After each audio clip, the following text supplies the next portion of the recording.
when my period started. So my mom, I think, was like really caught off guard. I think she thought I would get it at like 10 or something, and I wasn't quite there yet. Um, and we were traveling in the UK visiting my family. All my family's in Scotland. And I was like, am I like pooping myself? Like, what's going on? It wasn't red, it was brown. I had no idea that this was even a thing that happened to women. And my mom found it and she was like, why didn't you tell me that this had happened? And I was like, oh, like I didn't know that it was something you told people. Like, I got pads and then it was like really irregular for years, and then eventually, got my own education around what it was. That's how I started. Thank you both for sharing your stories. The initial brown stain was weird for me too. I didn't even go to the poop thought though. I was just stuck in the weirdness of what just came out of me. Because I could kind of tell that it was coming from my vagina, but I also was just like, what? Yeah. Sasha, I read them the story about my glue and gave them a background about why I have chosen period parties and how that came into my life. And I asked what their first encounter with their period was, when they first got their period. Do you want to share your story? Or Yeah. also, oh, I was just also going to say, and Buddy, the question for you would be just what was your first encounter with menstruation, whether it was a conversation or a partner or anything like that. So that's the one for you. Go ahead, Sasha. Okay, so I don't, it's like a little bit spotty, ha ha ha ha ha. My memory about it, but I remember that it was like about a week, maybe 9 days after my 12th birthday was when I got my first period. So it was like April-ish. And then I didn't get my second period until, I don't know. I remember like we dealt with like tampons or pads and like dealing with how to collect it and catch it with my mom. I remember being in our bathroom about it. But for me, the story is after that week of having it, or a few days of having it, and I had a ritual. She gave me a ritual. I forgot. Her best friend came over to the house and they ran me a bath and they put red carnations in it and they gave me this red dream catcher and a red leather medicine bag. And my mom's best friend had like planned all of this because she had boys. So yeah, they came over, they gave me this ritual, red carnations, and then I didn't want to get out of the bath, and so they brought my purple sheet in, and I was like wrapping myself in this purple sheet in the water in this red carnation bathtub. So that was amazing. And then I didn't get my next period until summer, and I was at summer camp and I was there. It was like a 3-week session. And I think I'd brought like a few pads and, just like a week's worth, but I had my period the second time for 18 days straight. And I literally cleared every single girl out of any supply that was in any cabin on any of the grounds. And that was a crazy one. That's the beginning of my period. Wow, thank you, Sasha. And hi, Sarah. We're talking about our first. I think you came in around the same time as Sasha and Buddy, and yeah, thank you for joining us. And you're welcome to answer the question about your first period. Either you or Buddy have the floor. Okay, I'll take that. I was 14, and it was right at the end of 14. So it was May something. Anyway, I was older than most all my friends, or I had taken much longer than all my friends to have my period. So I was at my friend's house and I started cramping really bad, and my friend's brother had taken my bike. This is not my personality at all, but I chased him to get my bike back because I could barely walk. I chased him. I put everything into it, and I grabbed the back of the bike and pull it back. And he went flying forward, and he was crying. It was terrible, but I realized, oh my gosh, there's something happening, because that's not like me at all. And then that night, I was at my friend's house, and then I started, and we told her mom, and she didn't have anything, and she didn't realize what we were saying, is that it was my very first time. And she finally realized what we were saying, and she panicked. Felt bad for that too. So it's like weird experiences. I don't remember my actual period at all. I just remember those events, and then that was it. So that's it. Oh, thank you for sharing that rage of like pulling your bike out from under him. Such vivid imagery you gave there. Thank you for sharing that. It reminds me of a little poem that I'll share with y'all in a minute. Buddy? So, racking my mind of all these decades, I'd have to say the thing that jumps out, what jumps out to me is my first exposure would be through, I'd have had to be less than 10 years old, I'm not sure. And I don't know if, I'm going to say it was in our medicine cabinet or maybe under the sink or something, is finding a box of tampons. You know, I don't know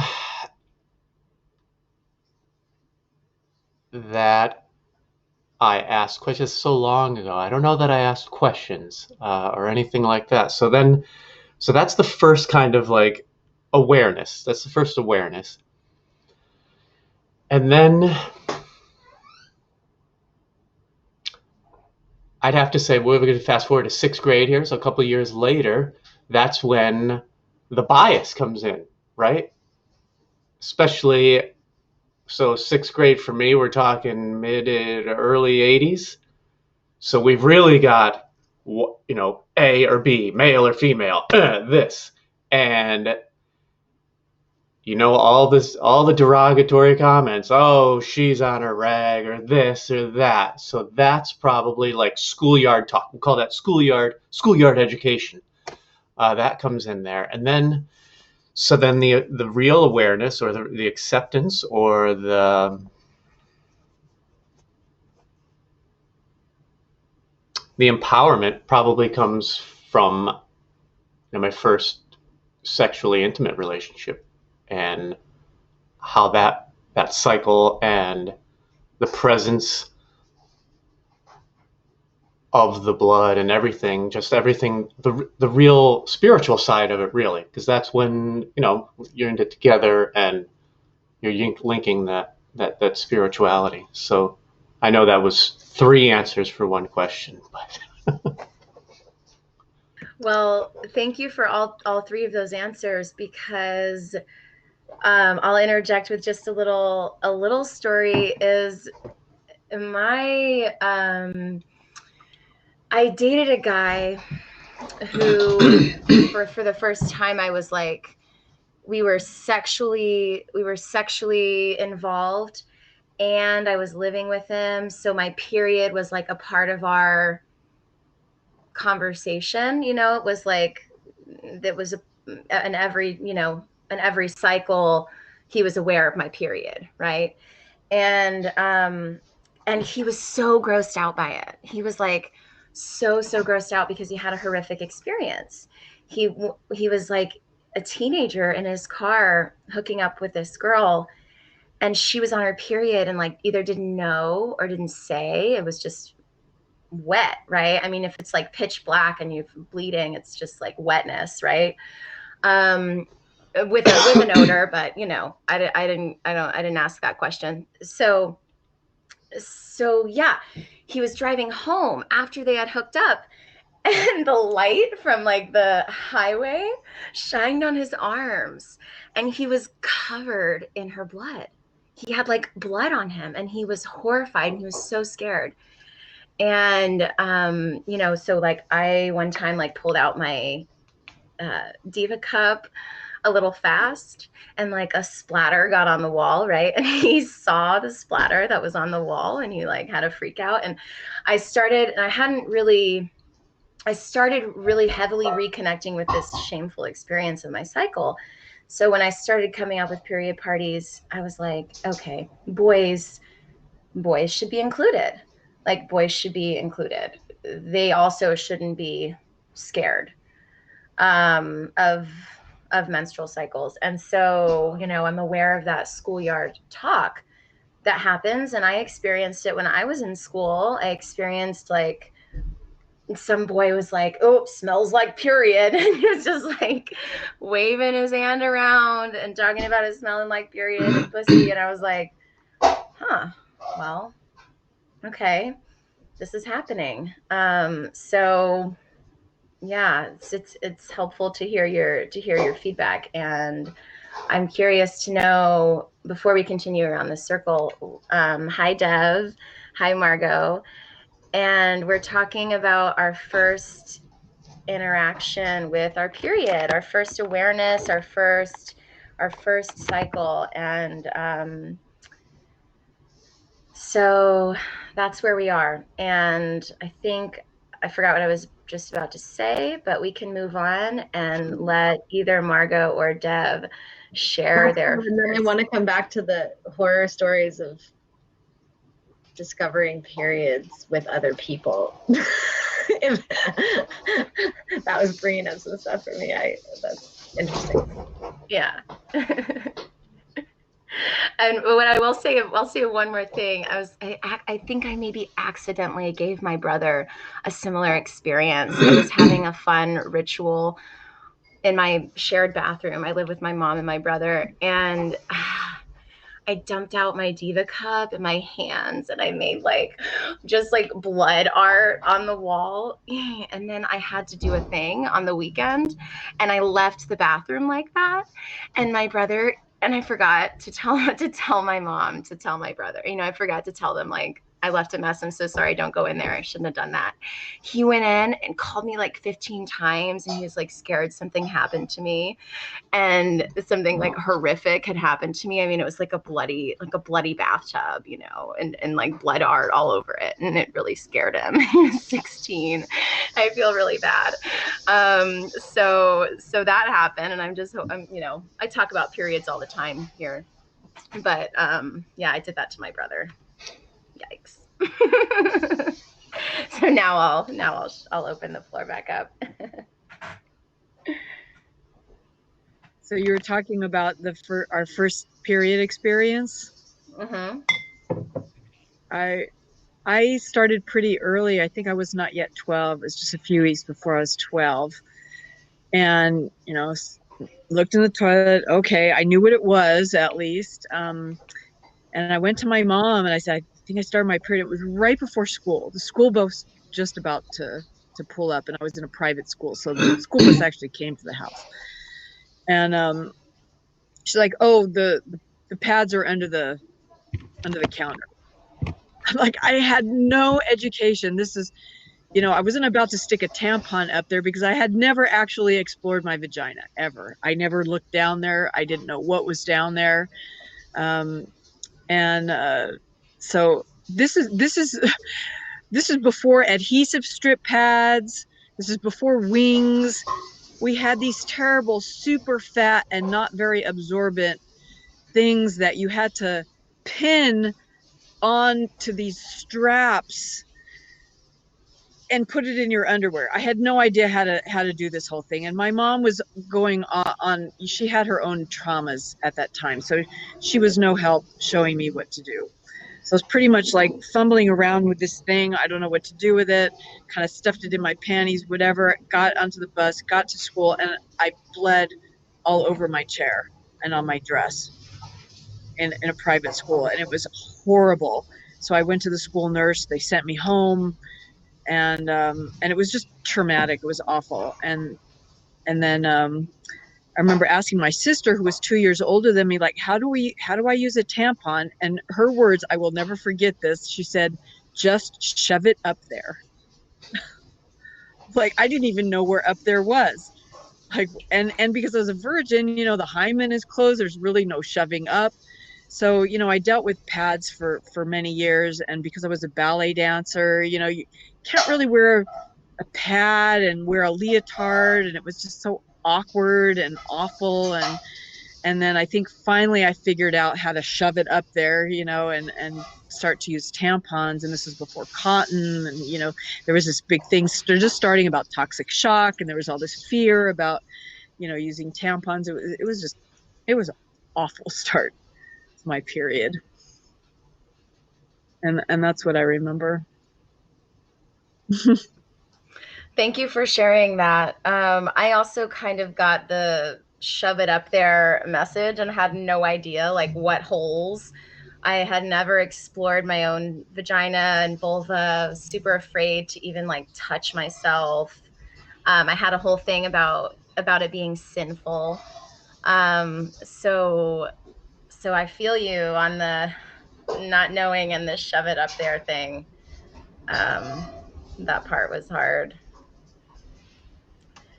Margot, will you, and thank you, Dev, for your share. Margot, will you tell us about your first encounter with menstrual blood? Whether that's a conversation, whether that's like a conversation about it, or no interesting stories. By the time I was active and when it was coming to play, I was already in my 20s and well educated on what it was about and ready to support my partner. So yeah, I guess I would say that the most surprising thing to me about menstruation is how good of a lubricant it is. How much I like to be of a service during that time. Provide my intervention.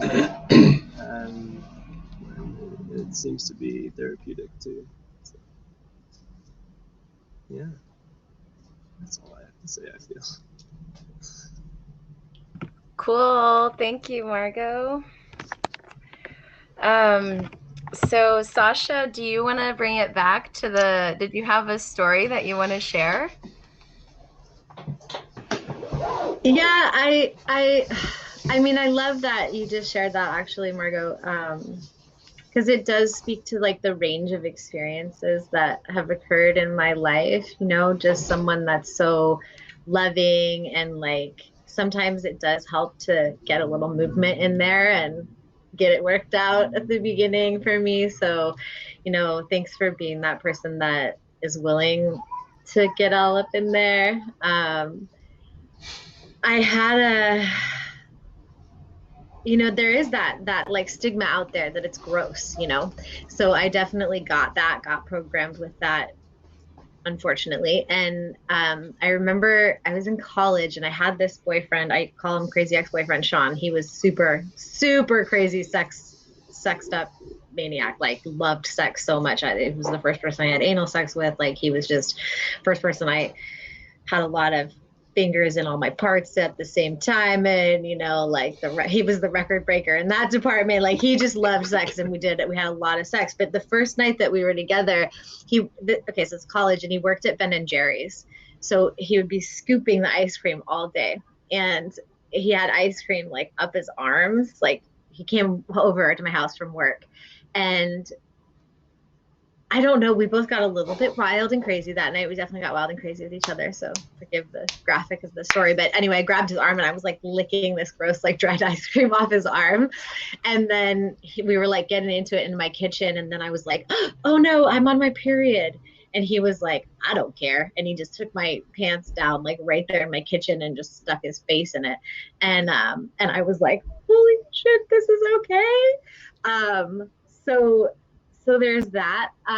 And I guess what I've noted, this like in the other side of the spectrum of, I've definitely had people be like, whatever is so gross, and like, no, I won't even touch you like that. And or it's not the right time. You shouldn't have energy be going up when it should be coming down, yada, yada, whatever. But I still have this stuff around it. And talking about the smell, that's like what was kind of making me think about it as well, is, so for me, like, sometimes it's really pungent smelling, my period blood, especially these days. Like, I feel like I remember it not being as pungent as it is now, but like now I'll smell my own blood and it's like, there's a smell to it. And so I think I get weird about it, even though someone else isn't weird about it. I'm like, no, it's gonna stink, or it's gonna gross you out, even if you don't think it is now, like it will. Yeah, and I don't know. I'd just love to hear your stories and hear, like, if you've set that down, or how can I set that down of, like, not just assuming me and my blood or my yoni is going to be gross or smell bad. Like, it's such a deep programming for me. Yeah. Go ahead, Dev. For the women, there's just two of us here, Sarah and Sasha, talking about the oh, and Andrea was in that session too, the one right before this. Something that I did forget to mention, just as a warning, is that during menopause, your smell gets even stronger. So that's something to look forward to. It does. It gets stronger. It gets more potent. It gets more concentrated. There's a different odor to menstrual cycle when you're in your change. Yay!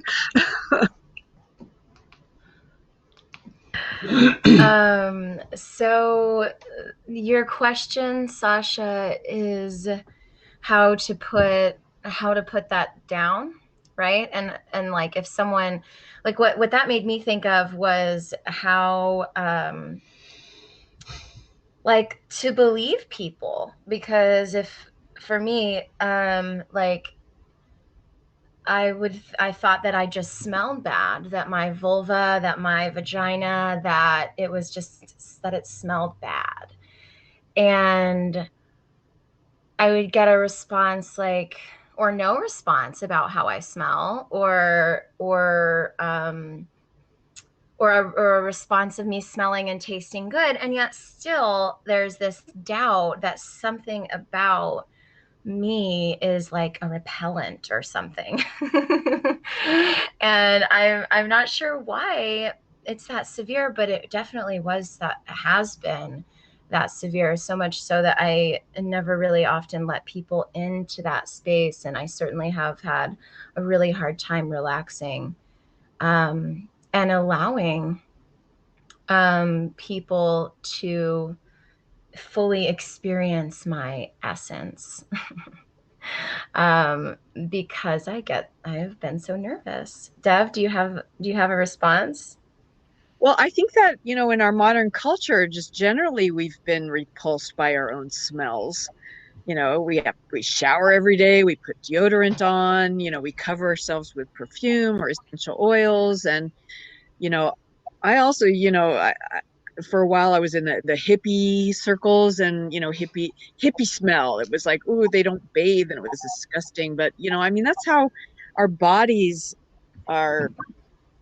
I think we've reconditioned our olfactory senses to label our natural body sense as bad, whether it's menstrual or pit, or, we should be attracted to the sense, because the pheromones are what, bring us together. And I think it's just a cultural conditioning that's happened over the last several hundred years. Yeah, I definitely. I judge people like, why don't you take a shower? You stink. And, I fall into that pattern also.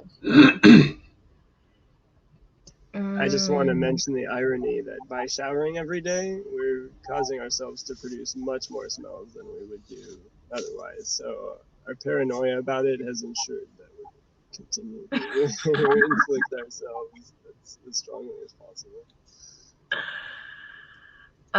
So that brings me to how can we shift that?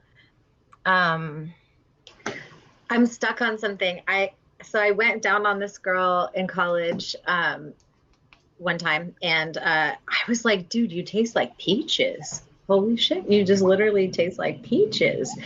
And I don't know if you know this, but I'll just out us. Marco and I were together for a while, and Marco used to tell me I smelled like Mexican food and stuff. And I just do have like a spicy smell about me. I always think I have. And so I think I compare myself a lot. I'm like, why don't I smell like peaches? I smell like spicy Mexican food fish, like, you know, and definitely was appreciated for that smell by Marco. So, you know, that was great. And yet I'm still constantly comparing myself to that peach pussy so long ago. Yeah, sometimes, hi Lindy. We just shared our first encounter, first experience with our periods.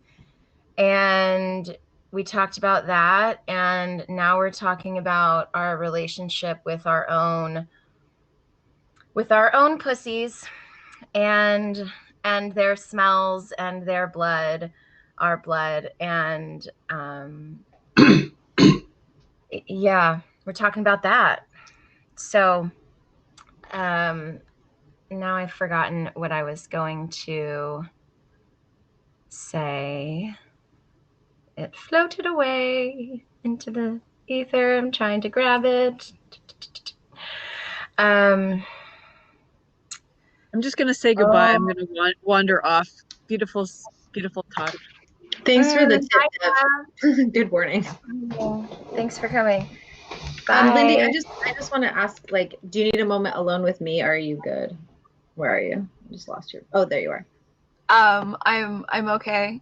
Okay. I just I need to focus on something different, so this will be great. Okay, great. Cool. I'm happy to see you, Bunny. I'm happy. Did you say you're happy to see me? Yes. I'm happy to see you too. I'm happy to see you. So, I was gonna share my inner comparison that I have held with myself, and it began many years ago on a boat trip.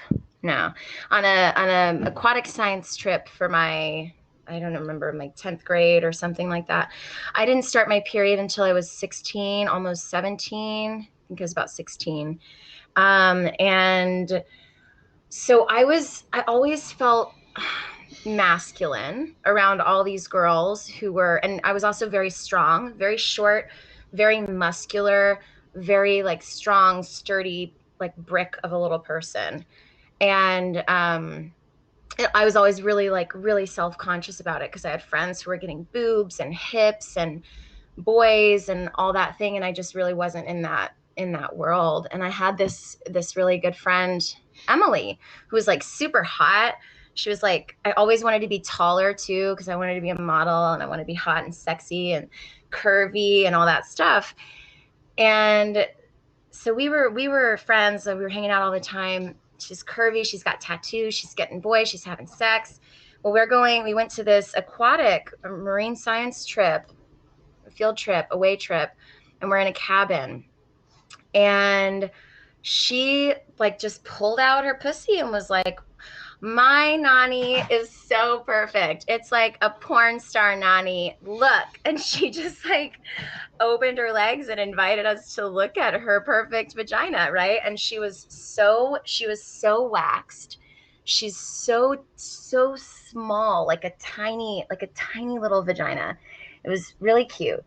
And no hair, no labia sticking out, right? And I'm like a fuzzball with one labia that's like doing its own like equivalent. Feels like it used to just feel like a lazy eye. Like it just did its own thing no matter what. And I would like and I was weird about touching myself. So if I went to the bathroom, like I remember one time in school, I accidentally peed on myself because my labia just like redirected my stream, and I didn't know or think to like do any adjusting. I just peed on myself, and I was like, what the fuck?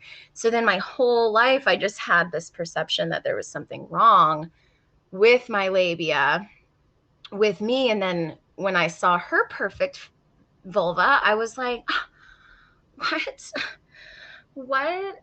I don't have that at all. And then, you know, that just kind of solidified this like disconnect between accepting what I got and valuing and treating myself as sacred. So so that's my comparison. I really held for a long time, and I almost even got surgery. I went to a consultation and was going to have my labia cut, and it was actually a boyfriend. And the reason that I'm blessed with was that I had a new boyfriend. After that consultation, I got a boyfriend. And I told him the biggest thing was, I was like, we're not going to be able to have sex because I'm having this surgery. And he was like, oh, well, I don't know. We should, it was insinuated that, you know, that we would rather have sex than not be able to. And so then I was like, I guess I'm just not going to get that, you know, but it was not really anything to do with my body. It was just, I want to have sex. And I don't want that to be interrupted for 3 months or however long it was. So, you know, that's one comparison story I've held. And I know, to answer the question of like, how can we not view our blood or our smell or, you know, ourselves as gross or unworthy? And the thing that's coming up for me is one thing that I was able to flip in my experience was when I was so grossed out by my blood sometimes. So if I ever got any on the toilet, I would like wipe it up. I like wouldn't touch it. And one day I was just like, what would happen? It's only me in this bathroom. It was before I was sharing with my brother. It's like, it's only me in here. What would happen if I just left my blood on the toilet? Like, what would happen? And nothing happened. It didn't grow any monsters on it. It just sat there. And when I cleaned it up, I cleaned it up. And it didn't do me any harm. And that's the same kind of experience I had when I put my blood on the wall. It was like always afraid to be seen, always afraid to be smelled. Well, now here it's a mess. And I think one way to shift those things is by showing ourselves the opposite in a really like visceral way. And I don't know, Sasha, maybe you could pour your blood in a cup and smell it every morning. And speak some affirmations every time you do it. I painted with it last night in the ritual. I wrote my words in it, and I haven't really been using my cup to collect it. So on the first couple of days of my last period, it was only about a week ago, I was trying to catch it every time I peed, and so the timing of that and the spacing of that is like not super easy to navigate. So anyway, I peed a little bit in the cup as well. And when I opened the jar last night, I was like, holy shit, that stinks. And I was just with it. And I was just thinking like, yeah, how human it is. And then I actually talked to Patrick, who's the doctor that's here, later. And I was like, you know, what is that about period blood that smells, do you know? And he was like, well, blood has a smell itself, you know? And then anyway, it was just interesting. So I was just with the smell a lot last night. And also, what about this for a shift is that I'm just really, when Tarni mentioned that we can be with our uterine lining, I was like, oh, hells yeah, because I've been trying to be with that uterine lining. That's what we're shedding. And we can actually be with it before it's blood. You know, we don't only have the opportunity to be with it while it's blood. There's more space there. So if I can be with my uterine lining before it's blood and appreciate everything that's going into that, all those nutrients, all that life, like maybe it can even still be smelly, and life is smelly. Like life is smelly. Life is smelly. And so can you tap into that when it's, and hairy? Life is smelly and hairy. Yeah. And so can you tap into that before it's blood and appreciate all of that nourishment, you know, and try to look at it a little more lightheartedly, like, oh my God, life is so smelly, but look at all this nutrient, you know, look at all this life force. Can I share an experience with my stinky blood? 2 years ago, a friend of mine invited me to bring my moon blood to Beltane and leave it on the land. And like, it was the first time I had ever collected my blood, and I figured that out. And it was like a few days, because like my period ended, and then it was like many days before Beltane, and it was just like in a jar. And I was like trying to figure out what to do. I traveled with it because I was like here. So I was like, how am I going to get this to Oregon? And I figured that out. But when it came to like leaving it on the land, I was like so nervous and shy. And I like didn't want my friend to like see or smell it, but she like really wanted to like help. I'd never had a period ritual when I was growing up. And she like really wanted to like help me through that. And she, when it was time finally to like leave it by a tree, and she compared it to compost. And for whatever reason, that just like switched it for me. Like my compost bin is really stinky because there's all sorts of weird stuff in there. We have like industrial where it goes to the city, so you can put all sorts of crazy stuff that you wouldn't maybe normally put in compost. And but I know it's like going back into the earth and becoming dirt, and now it will be like for worms and for, I don't know, like that was just the right word I needed from this friend who was like determined to witness me when I like really was so scared of being seen in that journey, crone goddess in my life. And then yeah, now I'm not as freaked out when it smells, because it's like, oh, it's just compost. And I have a septic, so I feel like every time I want to like put an altar on my toilet, like an underworld altar, because like it's all just going to my trees in my backyard. And that has been part of my journey. So if that story is helpful. That's cool and really helpful to think of it as compost. I love that. Yeah. So I want to show y'all, I have a very squeaky chair. I want to show y'all this really awesome art that I did. I'm going to share it with you. Andrea, let me give me a second to put you in broadcast mode so we can enlarge you and see the painting better. Oh, I can do it. Oh, I forgot you can do it. It's okay. I've got hands on it. Maybe. Oh, you're doing it already. Okay, cool. Yep. Got it. So this is something I did with my period blood, and this is a vulva, vagina, great pussy in the sky. And if we get really close, I did lots of fine detail, and this is all my blood. And then I decided for my very first ever period party, I had everyone write down their first period experience, and I cut them up and I turned them. Sasha, can you mute yourself? Yeah, that's me. Sorry. And I cut them out and pasted them on here in little poems. And then I put a bunch of stuff, you know, like yesterday I received the message from a friend, and she said, listening to the subtle messages of my heart. And what a beautiful way to acknowledge our intuition and our heart and a really deep listening, because sometimes those messages are subtle. So this is a sweet collage I made out of my period painting.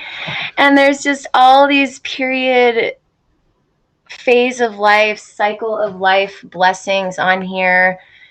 And I want to read you some of these poems. Sarah, your story about ripping the bike out from underneath him was so good. And it reminds me of this. Someone wrote, Lilith is the goddess of menstruation. When blood flow comes, release of complete composure. Allow emotions to flow freely, nurturing my garden, manifesting a place of release and rest. And, you know, our period experiences are so vast, you know. Right next to it, this one says, I technically knew what a period was. Painful cramps, embarrassed. My mom warned me. I didn't tell anyone. Hang on. Then I've got this one. Aunt Flo often insists on crampy naps that turn out to be teachings, workings, integrations, meditations. Compassion is just the only answer. I love my blood. I love knowing my seasons. My mother sent me to school with a brown paper bag filled with Kotex pads, no backpack. How to navigate daughter, introduction to menstruation and the boys. My first period started in a porta potty. I could finally have sex. Now, at 29, I celebrate the names of my emotions. Oh, I celebrate my cycle, sorry. Examining my blood, my smells, names of my emotions. It truly is fascinating. Fluids as a key to a puzzle. So all of these messages are like what celebrating our period is all about. And my mission for so long has been to, well, for so long, but for a couple years, has been to really share this acceptance of our bodies and our cycles and our phases. And we all have such different experiences. And, you know, my goal has been to like, oh, it's always a celebration. It's like always about, yes, periods. But like, wow, there's like some shame. There's like some shadows. There's sometimes darkness. Sometimes there's like such like deep things.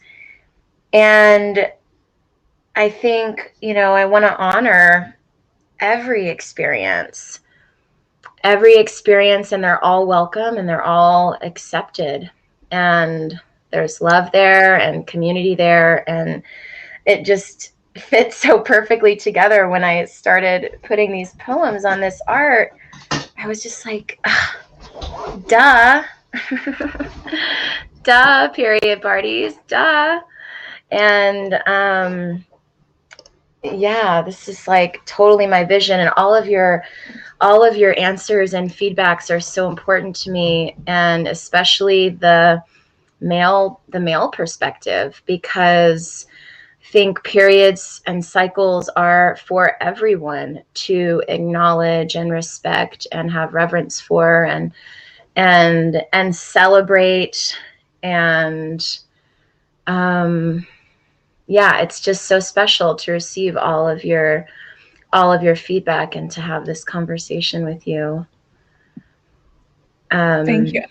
I would love to add real quick. because of the experience last year during SSGG and conversations like this, I'm so glad that it's carved out to be able to do this, because I didn't really have, there was no celebratory feeling to your period growing up, right? But my daughter is 10 and, you know, her friends are starting to have their periods and she's really excited about it. We have those conversations. We talk about the rituals of, not so much, I do want to integrate more of a spiritual ritual with it, but of the time to like wind down and dedicate this time to yourself and, you know, take a bath, relax, have, you know, let's like carve out mom-daughter time when each of us are our periods and watch a movie and relax with some ice cream or just, you know, little different things. So I think it's just the conversations are so important. So I'm very grateful. Thank you. Yeah. When you say that, I really see this as like such like healing the world potential. When you show your daughter how to be with her feelings, how to let them go, how to sit with it, how to be with herself, accept herself, love herself, and create ritual and space around her cycle. I'm just like, oh my God, she's so powerful. Imagine how powerful and tuned into herself she is and is gonna be.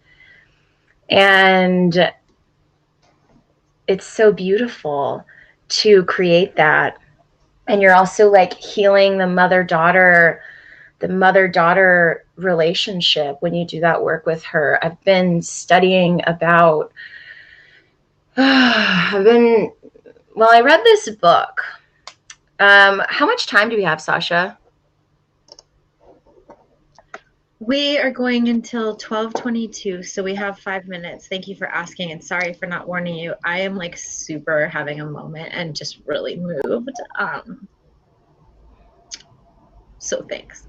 It's very moving to me to have, you know, Buddy and Margot here, like witnessing this conversation, and it's really powerful, Andrea, that you're holding this conversation and that I get to just be in it and have my feels, you know. Great, I had a period, blessing, and I have shame too, so I'm just with it, and I really appreciate you and all of you right now. Thank you. You're welcome. You're welcome. I love you, Sasha. Sasha yelled at me earlier because I was like, I don't want to do it. I don't want to do it. I don't want to have a period party. And I feel gothy and I don't feel like celebrating. I feel blah. And Sasha was like, inspired me to do it. And thanks for everyone for being here. And I feel so filled up having this conversation.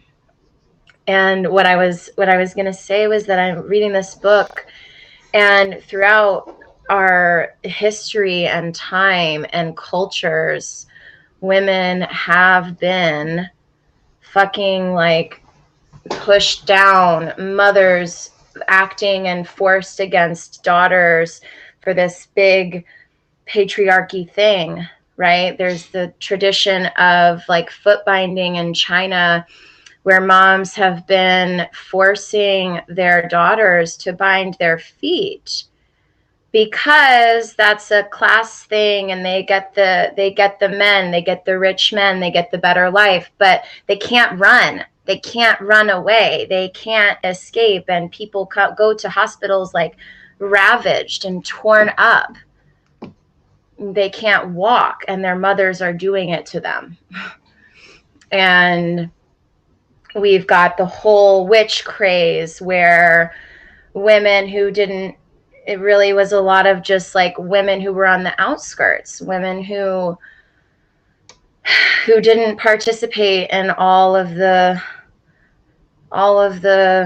stuff, you know, all the stuff that they were supposed to participate in, that their society was telling them to do.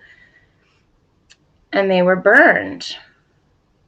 And Then there's practices in India where if you're a widow, they were sending women to burn alive for being widowed.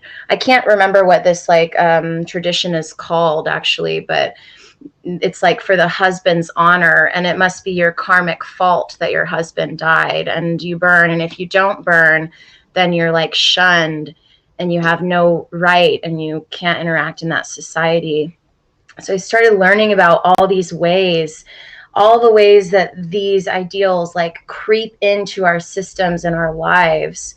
And I'm just like, every piece I undo, I'm more connected and more awake to my own magic. But it even creeps in to gynecology and therapy. And I went to a gyno appointment a little while back at Planned Parenthood. And I'll keep this brief, but for a long time, I can actually feel my cervix if I stick my fingers inside myself about that much. And for a long time, I thought something was wrong with me. I mean, like years, I was thinking that did I have a growth? Is this just normal? What is this? Asked my mom about it. She's like, I don't know what that is, right? So finally, I go to the gynecologist for some testing, like STD tests and whatever, and a pap smear. And I was like, okay, as soon as I walked into that place, they were weird. They weren't looking at me. I didn't feel like comfortable. I was just like, whoa, this is so weird. And then they had me get naked and lay with a towel. And I was like, I can't see anything. I don't know what tools you're picking up. We're not having conversation. And that is the norm. That's the norm. The norm is like, you go in, they're like, how are you? You're like, I'm good. You get on the table, they do their thing, and then you're done. And I was like, this appointment is going to be different. So I just started asking a lot of questions, and I was really nervous, and I was shaking, and I was like, I'm nervous. I need all. Okay. So okay. So we get to the part where I'm like in the thing. I'm like in the stirrups and I'm covered up, and I'm like, okay, this must shift. This must shift. I was like, the first thing I asked was, I'm pretty comfortable with this. I want to see what you're doing. Do you mind if I remove this covering? And she was like, no, that's okay. She was really weirded out by it. She was like, but that's fine. Yeah. And then I could see, and I was like, oh God, okay, this is better. This is definitely better. Okay. And then I started asking her questions about the tools, which are so archaic. Ugh, weird. But eventually I want to partner with someone and make like a pink fuzzy room with fuzzy stuff. just everything needs to be fuzzy. So I'm on the table, and it just hit me that I had to take control of all these things. I had to ask all the questions. I had to open her for the answers. And once I started asking her questions, she was like, oh, I love teaching. I'm so passionate about this. Thank you for asking. And yet, she didn't open with that. Like these doctors, I have not experienced a doctor who's trying to learn about my experience with my vagina, with my vulva, with my body. I mean, that hasn't happened before. And so I decided to take charge of this. And I was like, yeah, getting my questions answered. And I was like, one of the last things I asked was about my cervix. And I was like, what is this? I showed her. I was literally like, I'm going to show you this thing that feels weird.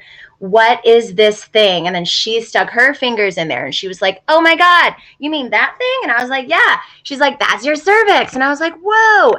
So that's why sex hurts. Because I was like, sex hurts a lot for me and I can't figure out why. And, even if I have plenty of foreplay and plenty of time to expand, it often still hurts. And I was like, oh, maybe, it's my cervix is hitting. I got to ask her so many questions and I got answers. And then I finally felt comfortable and at ease, and getting questions answered in that way is like up to us. And I learned that in that moment. I was like, I actually feel empowered from this appointment. Every other time I have felt like judged and ashamed and shameful and like gross about it. And finally I was empowered, and I was like, I just got all my questions answered. I feel so good. And so that has really trickled down into another part of my mission with period parties. I heard Dev mention that, hi Leah, you're back with us. I heard Dev mention that she never did any exploring in her vagina before she got her period. So like knowing our anatomy by touch, you know, knowing and feeling and sensing ourselves with our own hands, that also didn't happen for me. So, and I certainly wasn't comfortable with it. So then my thought is like, I want to integrate education about touching ourselves, not even masturbating, although I think that's important too, but getting comfortable with our anatomy, touching ourselves, and experiencing ourselves in our wholeness includes touching our pussies. So I'm like, how there's things that I want to know how to integrate into the experience of period parties as I'm working with girls. And that is this, talking about touching ourselves in a really sacred, exploring, discovery-based way, and learning our bodies and our pleasures. And is that okay for me to talk about with girls? And where do boys fit into period parties? And where does everyone fit into period parties? So these are some of the questions that I'm having, and it's a really beautiful journey, and you all like really inform it. And I'd love to know any feedback you have. If you want to stay and talk a little more, I would love to hear things. Thank you so much, Andrea. I want to be respectful of us like needing a break. I personally need a break. And so, yes, please write Andrea, please stay in chat if you're happy to now or find you again. I feel like every time, you know, you lead us through something like this, we discover more. And I feel like it was just I'm so grateful to have all of you with us today. Margot and Buddy included, and just a shout out here to Buddy for drawing and creating this beautiful red tent at which we stand. That is Buddy's artwork, inspired by Andrea's period party, and for Leah as well, and the Diva cup on top. So thank you so much for that, Buddy. And Andrea, thank you so much for bringing this magic and medicine into the world. Seriously, I don't know what this world would be without a period party, so thank you for inventing it. These hummingbird hands with me to our lovely leader. Thank you.